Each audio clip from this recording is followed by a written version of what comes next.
are listening to Historically, a show where we decolonize history and debunk myths taught in school and on corporate media. I'm your host, Isha, and today we have a special guest, Rebecca Nagle from the Cherokee Nation, who, in light of Elizabeth Warren's recent announcement of running for president, is here to talk about the DNA test debacle and what it means to be Cherokee.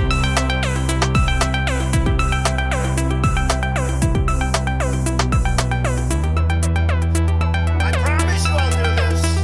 I'm going to get one of those little things. And in the middle of the debate, when she proclaims that she's of Indian heritage, that's her only evidence that her mother said she had high cheekbones. And we will say, I will give you $1 million to your favorite charity, paid for by Trump, if you take the test and it shows you're an Indian. Unfortunately, last week, Elizabeth Warren took the bait and released the results of a DNA test. Because there is lots of misinformation on mainstream media and confusion, we have a special guest with us, Rebecca Nagle, who is a journalist, author, and activist, and also a citizen of the Cherokee Nation. Thank you for joining us, Rebecca. Definitely, white people pretending to be Cherokee just goes back to when they were trying to make their claim in our homelands before removal. It's a very long history that I think is good for people to know. Name some of the things that are problematic that white people say to you. Explain what they should do instead, etiquette-wise. I would say 98% of the time that I interact with somebody who's non-native, I get some version of people asking me what part Cherokee I am. And so sometimes people ask it to my face, or they'll, people I think who are aware enough to know that that direct of a question is kind of rude. They'll sort of in a backdoor way try and figure out the math. So they'll say things like, well, who in your family is Cherokee? And I'll say, you know, my grandma. And they'll be like, okay, well, so was she full blood? Like what was her blood quantum? So they'll be like, we're both your grandmas Cherokee. So I experience that every day. And I think what it's important for people who are non-native to understand is that native identity is not a racial group, but it's a political category. I'm a citizen of a tribe whose existence predates the creation of the United States. Every tribe determines who is a citizen and who is not. I think what we've seen this debate bring up is the entitlement with which people who are not native and who are not citizens of those tribes feel like they have over native identity, which is extremely problematic. And for me, I think it's ironic that often the same people who rush to defend Warren, it's almost always the same people, will question me and challenge me because I don't fit the stereotype of what they think a native person should look like. I witnessed this 5 minutes ago on Twitter. Some Elizabeth Warren fan was spewing inaccuracies about the Cherokee Nation, and I told them to follow you, but that person replied by saying, oh, I want a real Native American. Here is an excerpt from the advertisement where Elizabeth Warren took the DNA test. In this excerpt, she is talking to Dr. Bustamante, who also owns a corporation on genetic testing and is a professor at Stanford. Hi, this is Elizabeth Warren. Is Dr. Bustamante in, please?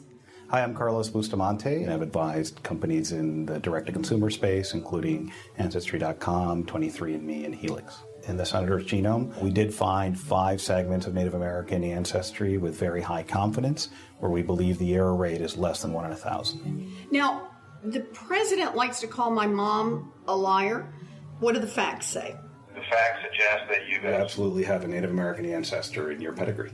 Yeah, I'm not an expert scientist, but actually wrote an article that gets into this with more detail for Think Progress and had the help of Kim Tallbear, who is an excellent scholar on genetics and DNA and Native identity. I really recommend that people check out her writing. But basically, you know, the scientists that did Warren's DNA test took samples from people in Mexico, Peru, and Colombia, I believe. And it looks like, based on the science that she has an ancestor who was maybe indigenous to Central, North, or South America 6 to 10 generations ago. What's problematic about using that to claim any relationship to a tribe, North, Central, and South America is a pretty big place. And to say that all indigenous people that stretch from, modern day Alaska to modern day Chile can be easily categorized by science is pretty ridiculous. I think that,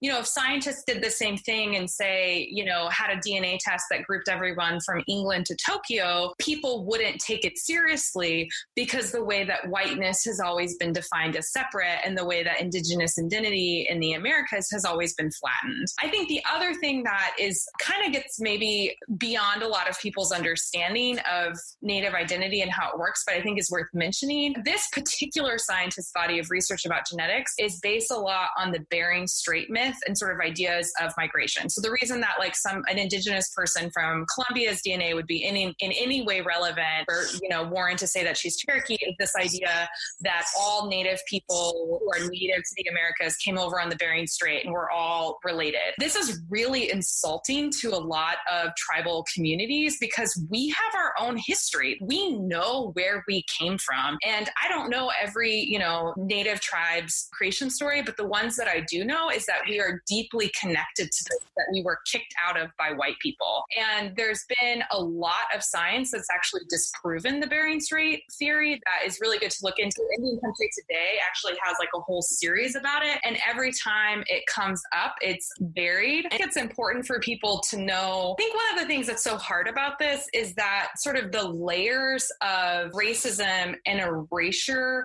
of Native identity go so deep and it's so deeply embedded that it's even when you start to piece apart the science is based on the same thinking. And one other thing that I'll add, and then I'll stop because I know this is a lot of information. Native tribes have a very troubled and ethically fraught history with the whole idea of race-based genetics. The Havasupai tribe in Arizona actually had to sue Arizona State University to get them to stop using biospecimens that the tribe had shared with the university to study diabetes when the university started using it to do this sort of genetics migration research. And the reason that they objected to that is because that tribe has their own creation stories and they know where they came from. And it's an affront to tribal identity for scientists to try and prove that our own indigenous knowledge is wrong.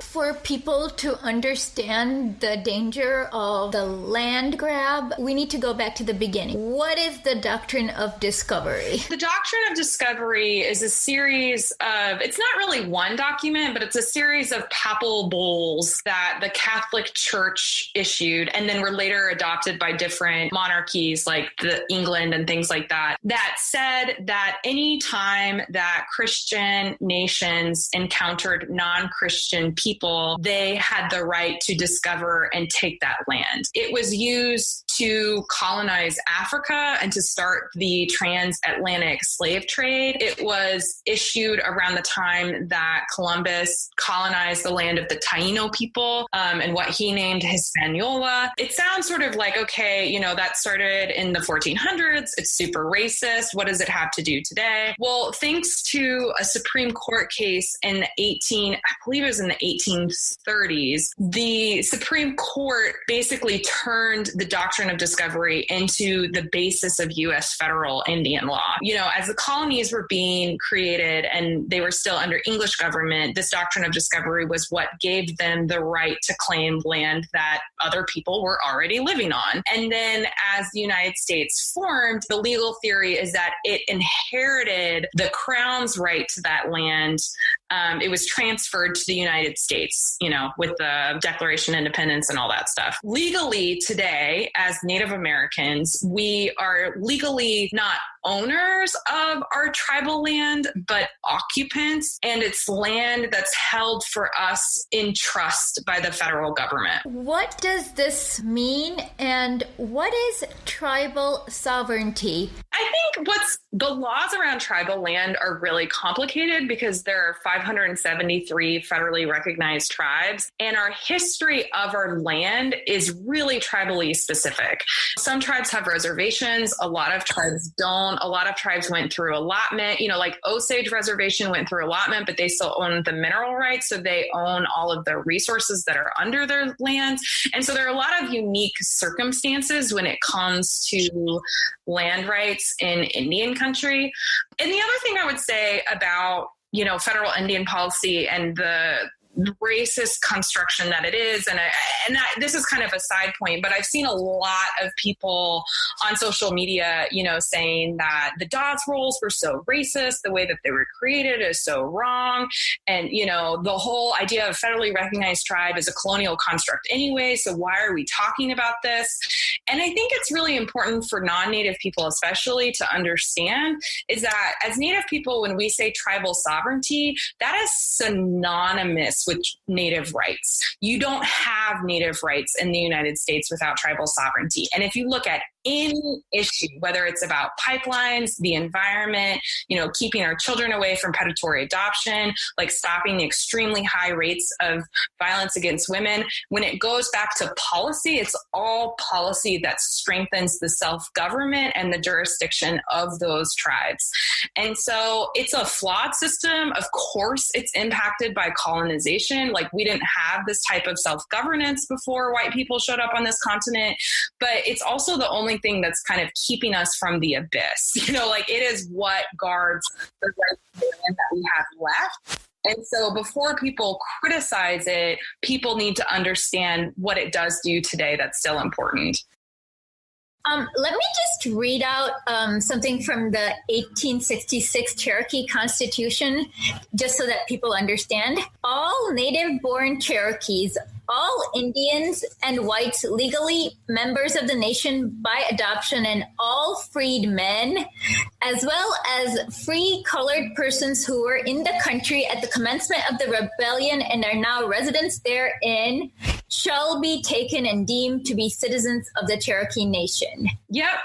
And I think that that's one thing that's really important for people to understand when we talk about it's not about citizenship, it's about race. I think that the Cherokee Nation is actually a really good example of that. And so, and I don't say the following statement to belittle the very real history of our tribe disenfranchising and trying to kick out the descendants of the freedmen. But the descendants of the freedmen are citizens of our tribe now and have a long, long history, like that statement shows, of being parts of our tribe. And that wasn't because of a DNA test. It was because of their political history with our tribe and their political status as Cherokee Nation citizens. You also mentioned the Dawes Role, and most people don't know what it is. Can you explain what it is? Yeah. So what happened, it was a process that really started in the 1890s, but it commenced in the official documents are from the early 1900s. But after, I think what's important to understand is that after, the era of when we see a lot of mass massacres, so like Wounded Knee, and Native people being rounded up and forced onto reservations, which in their early forms were really concentration and work camps. That period of time, the government made a conscious decision to transition out of military conflict to what we call assimilation policies. And so then what we see are all of these policies that aren't meant to kill the Indian with a gun, but to still make there be less Indians in the United States and to further open up Indian land for white settlement. And so what happened to the Cherokee Nation, Creek Nation, Choctaw Nation, Chickasaw Nation, and the Seminoles is that we had an area that's about half the state of Oklahoma that was called Indian Territory. And the federal government wanted to divide that land up, dissolve our governments. There would no longer be any Cherokee Nation, and Cherokee people each got, a certain amount of acreage. Cherokee Nation fought this. All of the tribes fought it. And even after the tribal governments kind of acquiesced and gave in, individual people fought it.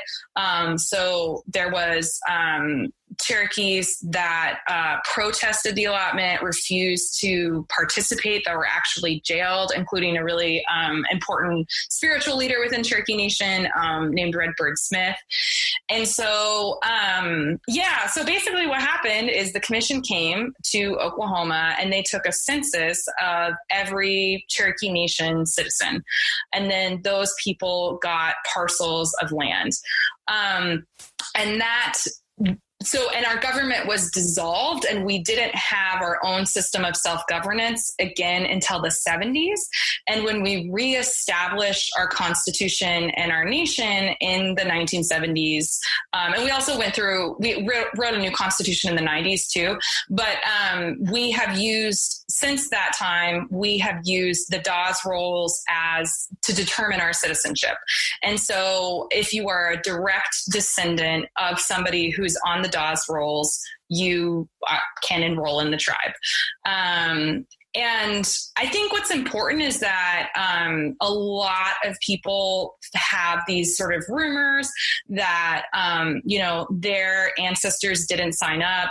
And I think a lot of it is in this kind of vein that, their ancestors didn't want to get the handouts like all the Indians, and Native people got these handouts, but their ancestors didn't, which I think is really condescending. But when you look at the actual historical records, what happened, like I said, is people who are trying to not sign up for the Dawes Roles because they viewed it as theft and assimilation and didn't want to participate at all, were not only thrown in jail, but what would happen is the commission would go out and in the small communities, like talk to people's neighbors, like get enough information, and people were signed up without their knowledge. Like people were given land that they didn't even know about. And the other thing that happened is that thousands of white people poured into Indian territory and pretended to be Indian. And the federal government actually wasn't dealing with this crisis. And so the tribes, not the federal government, the tribes had to take those people to court to get them kicked off the rolls because there was so much white theft. And so for people to say, like, my family just escaped the Dawes Rolls, it's pretty ridiculous given the historical record. There are people, I mean, it's not that there are zero exceptions. There are people who weren't on the Dawes Rolls for different reasons. It's extremely rare. And the other thing that's true about those people is, Cherokee people follow patterns of basic biology, like every other human. And so it's like, if you have one person who's not on the Dawes Rolls, most often that person's parents or that person's uncle or that person's sibling or that person's cousin is on the Dawes Rolls because their whole family was Cherokee.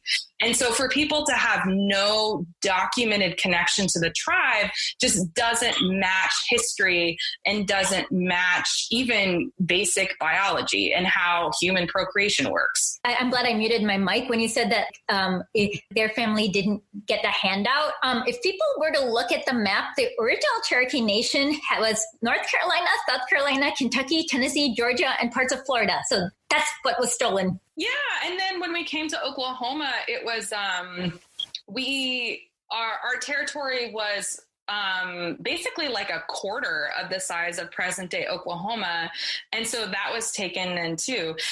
And this is again, is getting into like an issue where I'm going to have to give a lot of detail, but we're still losing land. So we're still under the system of allotment said, like land that was owned by a native person is still technically Indian country. So it's still technically under the jurisdiction of the tribe. It's still technically jurisdiction. But every time that land passed out of that Cherokee family into a non-native home, or it could even just go to like the hands of somebody else who's Cherokee, but it didn't stay in that exact family, it becomes like Oklahoma land. It becomes like all other land in the United States. It's no longer under the jurisdiction of the tribe. It's no longer Indian territory. The other time that happens is anytime the title holder to the land is half blood quantum or less. And so almost all of the land that was allotted to Cherokee families, even land that those families still own, is not still considered under the jurisdiction of the tribe. And so if you look at like Cherokee Nation land and a map, and it's like our real estate office within our tribe has it because they have to keep track of it. It's this huge map of what our jurisdictional borders were before allotment, and then these like little red squares everywhere where there's. Thank you for listening to part 1 of our interview with Rebecca Nagle. Remember, we are supported by people like you. In order to become a patron, just go to http://www.patreon.com/historically. And now we continue with the show. But before we start, can we talk about what happened to create the Indian Child Welfare Act, and then what the Indian Child Welfare Act is now? In the 50s and 60s, there was a system of predatory adoption where a third of Native kids were being adopted out of homes and raised by non-Native families. In 1978, Congress passed the Indian Child Welfare Act. And what happens is when an Indian child is up for adoption, they are prioritized to be placed with either a family member, so it could be like an extended family member, like an aunt, grandma, grandpa, another tribal member, and if those two options aren't available, then another Native home. ICWA has been praised as the gold standard in child welfare. All kids, no matter who they are, have better outcomes if they're raised by community members, by family members, and if they have those connections than being in like foster care or state child welfare systems. What's happened is that far-right organizations like the Goldwater Institute, which is funded by the Mercer family and the Koch brothers, have decided that ICWA is a place that federal Indian law is vulnerable and that they can attack ICWA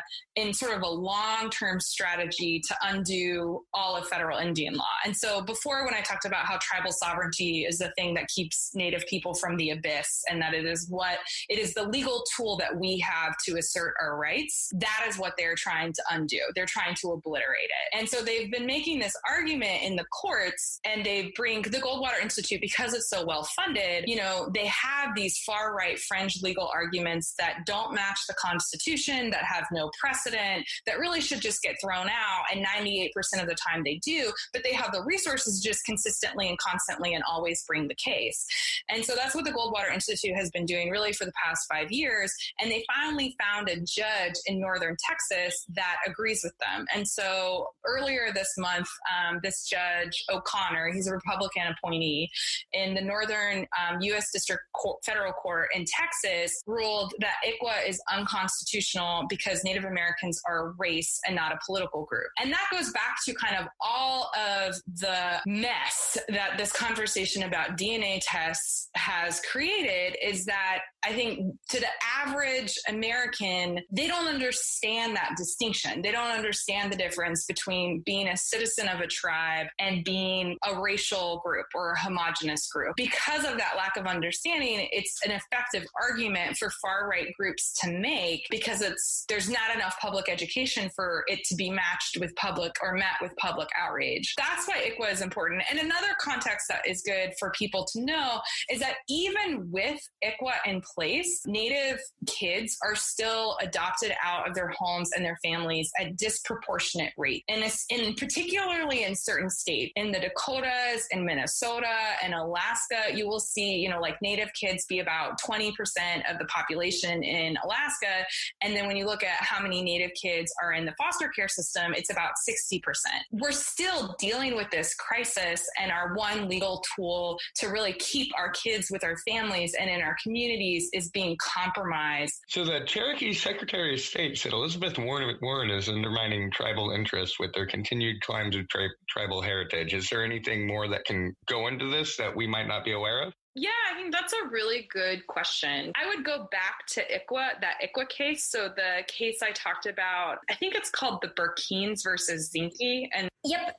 It's Perkins versus Inky. Brian Zinke, Secretary of Interior, for people who don't know. Yeah, so they're suing the federal government, and his name is what goes on it, but they're basically just suing the government. And it's a white family in northern Texas that actually already successfully adopted a child that is both Cherokee and Navajo, even though Nagle Nation had a Navajo home that was like open and willing to take the kid. And it's also frustrating because what happens in all these cases is that white parents volunteer to be foster parents, which is by definition a temporary role in a child's life. And that's what you're agreeing to do. And then they'll sue to have parental rights based on their status as foster parents, just as an aside. Cherokee Nation, it's a Cherokee Nation child. It's a case that Cherokee Nation has appealed. And so we have a legal interest in not just this case, but all of the implications that it has on the future of ICWA and the future of tribal sovereignty. And so again, the non-Native public taking this sort of having a concluding from the current media craziness that Native people are a homogenous racial category is problematic. And one thing I want to say is that, Elizabeth Warren pays lip service to tribal sovereignty, and it's really, she's only been doing that for less than a year. If you look at her, if you've been following this issue, but she knows now that she needs to make that distinction.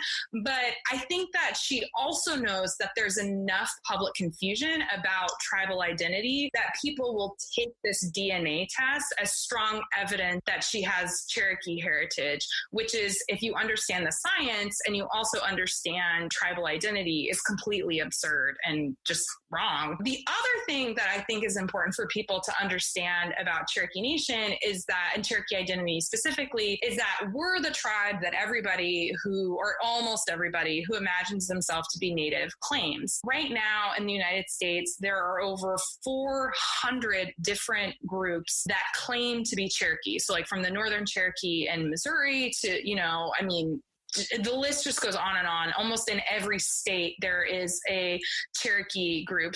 I think about a dozen have gotten state recognition. Most have no legal recognition at all. I mean, a lot of them have like an entrance fee. So like if you pay them $100, you can like join basically this club and say that you're Cherokee.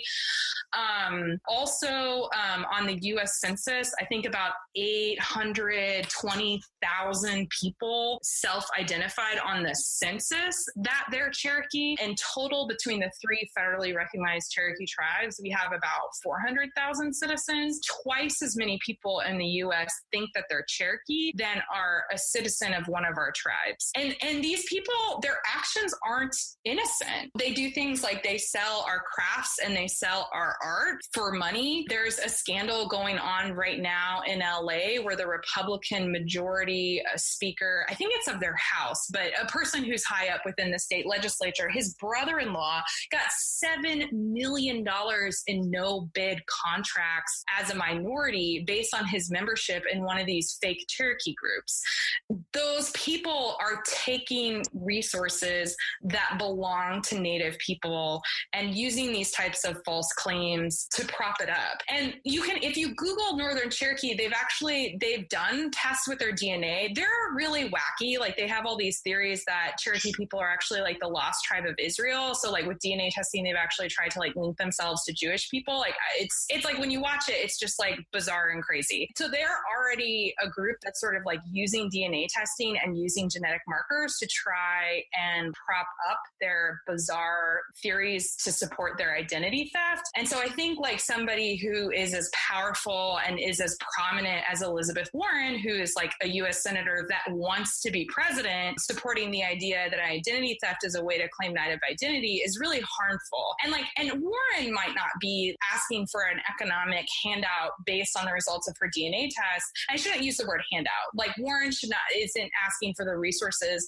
that are rightfully set aside for Native people based on the results of her DNA test, but other people are. Like another example is there's a man in Seattle. He lives like in the suburbs of Seattle, and he is suing the state of Washington for status as a minority business owner based on the results of his DNA test. And he tested as 6% indigenous and 4% African descent. And so it's a contemporary issue with a bleak future that I think we all have to guard against, because there are the U.S. has a history of turning myths about Native identity into federal policy in a way that's harmful for tribes. And I think what Cherokee Nation sees and understands that. And I think that's why the tribe and, our Secretary of State, Chuck Hoskins, made that statement. Oh, wow. I'm just flabbergasted. And yeah, people should not think of it as handout as much as a little bit of maybe compensation for everything they stole. Well, it's a signed agreement. Like it was, I always say, like, when people complain about us getting free healthcare, I'm like, okay, like give us back our land. Like I will take the entire state of Tennessee for like our one hospital, like that's a fair trade. Yeah, I agree. No, because then they also need to do the compensation for the genocide. Yeah, and so it's like we signed treaties with the Cherokee Nation, and in those treaties, the terms of those treaties were that in exchange for the land that we were giving, the growing country of the United States that wanted and needed more land, was that we, oftentimes would get food, healthcare, education, and then other land, like our land in Oklahoma. And so it's not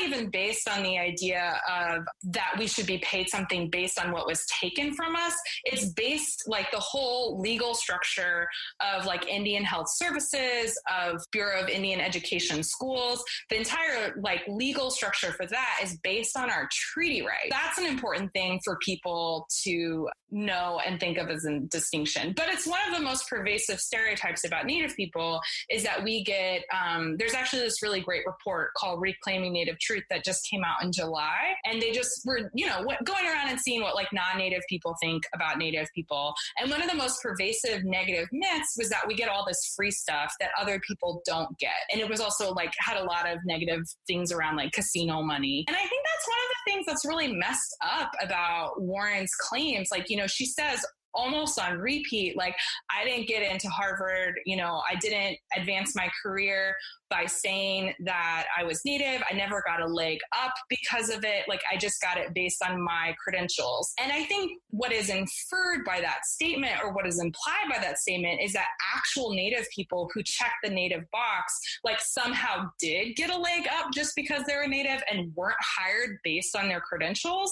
Like, that's really messed up. And that doesn't just apply to Native people, but I think the implication goes to all people of color. And so she just keeps tripping into these holes of like racist stereotypes that the right has said, that, and she just keeps reaffirming them, I think, without maybe thinking about it or without being self-aware, but it's still extremely problematic. For the record, just so you know, in the 1995 Harvard faculty brochure, she referred to herself as Elizabeth Warren, Cherokee. In 1984, there were two cooking books where she had random recipes and said Elizabeth Warren, Cherokee. And in the 1999 Fordham Law Review, again, they referred to her as Elizabeth Warren, Cherokee. And the main problem is that Harvard is an extremely racist place. They believe they have one, if they've ticked off that box, they're just not going to want to hire another person who has actually grown up with within the nation, who's familiar with the way the laws are and how it interacts with the youth. So they're just like robbing themselves of an expert, and that's where it's problematic. But for anyone who claims that she never did that, it's false. She did. Yeah, and I think that it's like it goes even deeper, because at the time that Warren got tenure at Harvard, the law school was getting a lot of heat because they had never in their entire history hired a woman of color. And they actually didn't until I think like 1997. So I think about 4 years after Warren got hired. And reporters, and the Boston Globe has done a little bit of reporting about this, but reporters looked at their internal documents, and in their internal documents, when they talked about not having women of color, because people were protesting them, like there was a lot of students of color were really upset about it. In their internal documents, they consistently float Warren as like the reason that they're doing great. And so, it's like how institutions set those goals of like this percentage of our faculty will be people of color by this time. In their internal documents, they talk about how like they're hitting their goals and using Warren to count towards that. Like she took the place that belonged to a woman of color. Like the more I hear about it, the more I get enraged. Yeah, I've been a ball of fire all week.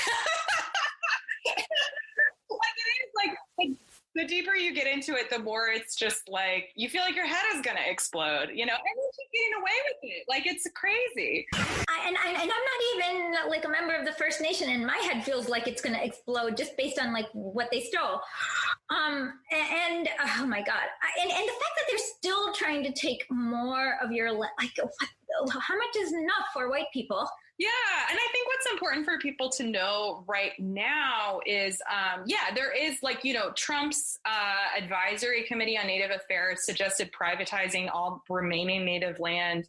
There are, if you look at the proportion of Native land to the proportion of natural resources that are on those lands, it's a really strong indication of why people are interested in taking our land from us. So Native people, so we have 2% of all land in the United States, and that land holds an estimate of 20% of all oil and gas reserves, 50% of uranium reserves, and 30% of all coal west of the Mississippi. And so in 2009, the Council of Energy Resource Tribes estimated energy resources on tribal land were worth about $1.5 trillion.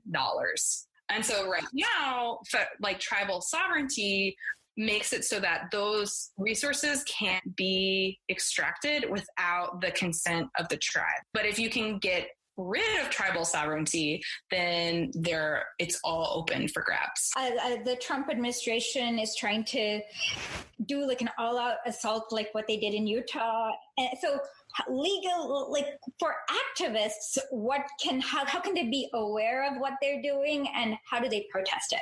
Yeah, that's a great question. I mean, I think first of all, like just diversifying where you get your news from, like who you're following on Twitter.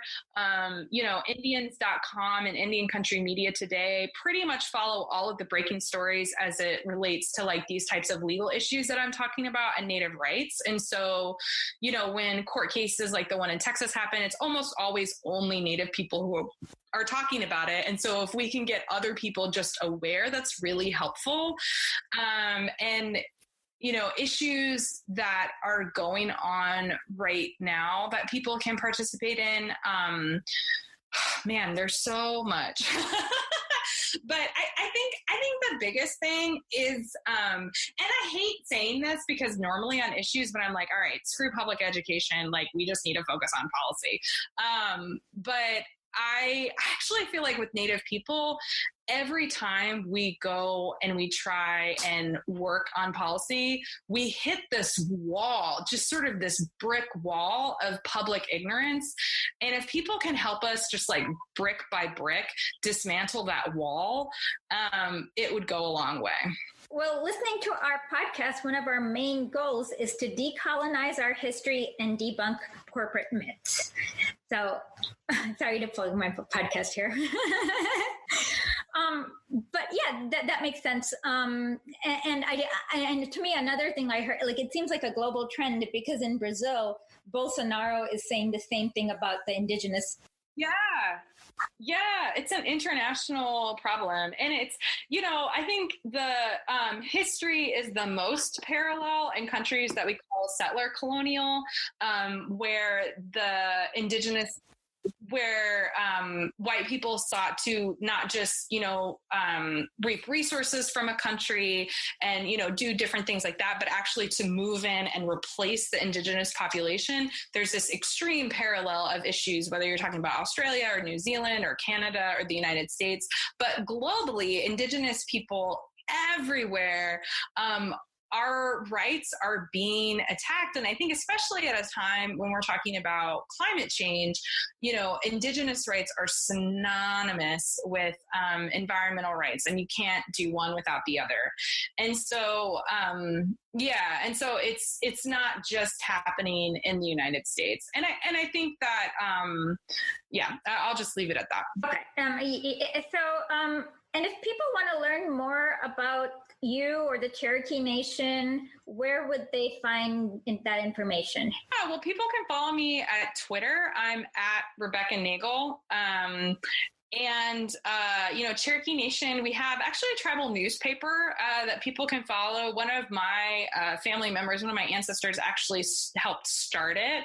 And it's the longest running Native newspaper in the country. It's called the Cherokee Phoenix. And so, just adding that to the list of stuff that you read can keep you updated about what's going on with the tribe. Okay. I did an earlier review of American history textbooks, and each of them are just horrible. Yeah, I know. What can people do to get better education in history in American public schools? I think there are people who are doing that work on a state level right now that's good.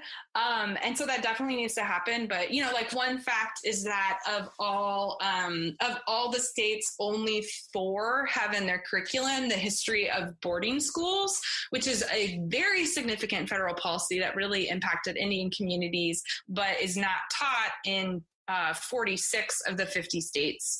Another factoid is I think only 13% of state standard curriculum about Native history is about events that happened after the 1900s. And so one thing I would really tell people to do in their own personal education, and then, in fighting for a better education generally, is learn about our history after the year 1900. We didn't disappear after 1890. And I think the way that we are historicized and relegated to the past makes it extremely hard for us to advocate for our rights. The way that I talk about it is that anytime I talk to a non-Native person about Native issues, it would be if as a feminist, I'm talking to people and their last reference point for feminism was the suffragettes movement. And they're yeah, it's so terrible that you can't vote. It's just that was a long time ago. And, there are other issues that are important to feminists now. But, people, whether they're asking you if you lived on a reservation, or they're what happened to you was so terrible. And they're referencing what happened in the 1880s and the 1890s, And so I think really focusing on that history that's not told is really important. And some books that I would recommend, I think that, if you want to know more about the history of white people pretending to be Native, there's a really good book by Philip Deloria called Plain Indian that takes you all the way back to white people dressing up like Indians for the Boston Tea Party. And I think the thesis of the book, is really important for people to understand. White people claiming some part of Native identity and culture has always been part of the United States. And it's how white people in America have created a sense of identity in a land where they're foreign and that they got through theft. And so I think that the book lays it out with a lot of historic examples, and is an important thing for people to understand. Another really good historian is Angie DeBow. And I think especially for people, because I think this topic has brought up a lot of questions about the Dawes Roles. She wrote a book about And Still the Waters Run, which is about what the federal government did during the allotment process. It's, I think, something that everybody should read. Yeah, that's what comes to my mind right now. And then I think also just sort of following those contemporary Native American voices who are talking about news and current issues, so that people can educate themselves about that too. And Native issues are uniquely bipartisan, and I hope that it stays that way, because I think that it really works in our favor. So like right now, a lot of the legislation that's been introduced to combat violence against women is almost every bill is co-sponsored by Republicans and Democrats. It doesn't mean that it still won't have an uphill battle to pass, but you see senators in red states where they need the support of tribes championing Native issues. So like Senator Murkowski in Alaska is a good example. And a lot of Indian country is in like rural and more conservative parts of the country. So I know, like Cherokee Nation, they have a representative, Tom Cole, who's a Republican. Our congressman right here, Mark Wayne Mueller, is a citizen of Cherokee Nation. Although he's also pretty unpopular with a lot of Cherokees because he's voted against tribal sovereignty many times. So yeah, I think one thing that's good for people to know, though, is that the current administration of Cherokee Nation is very Democrat. And so them coming out to talk about Warren is them parting with their local party. They're very closely connected to the local Democratic Party. And also, I mean, I think overall, I'm not positive, but I think overall Native people tend to vote Democrat, mostly voted for Clinton and things like that, and are also Democrats in some key states like North Dakota, where, they are really important to things like Heidi Heitkamp's reelection, and the vote there is currently being repressed. And so, yeah, but it's definitely, I don't think we can be whittled down to one political category. And I think it's because also, I think liberals like to think of themselves as sort of like the great champions of, everyone's rights. But, the Democratic Party in large parts was started by Andrew Jackson. Like there are moments that the Democratic Party fails Native people. And so there are a lot of people who are conservative. Like I know a lot of Cherokee families that just because of Andrew Jackson will not register as Democrat. They might vote for a Democrat in an election, but they will not register with the party. And so I think if the Democrats misstep on this Warren issue, it'll reinforce that for people. Well, thank you so much for being on. Do you have any last remarks that you want to say before, that anything we forgot, skipped, or anything like that? Just one thing in that, I think one thing that's for people, one of the pieces of history that's important for people to understand in this moment with Elizabeth Warren is that Cherokee people are really well documented. And so when people claim to have a Cherokee ancestor, and it's a legitimate claim, we can go and we can find that person. So there were 45 different rolls taken of Cherokees between about the year 1870 to the year 1914.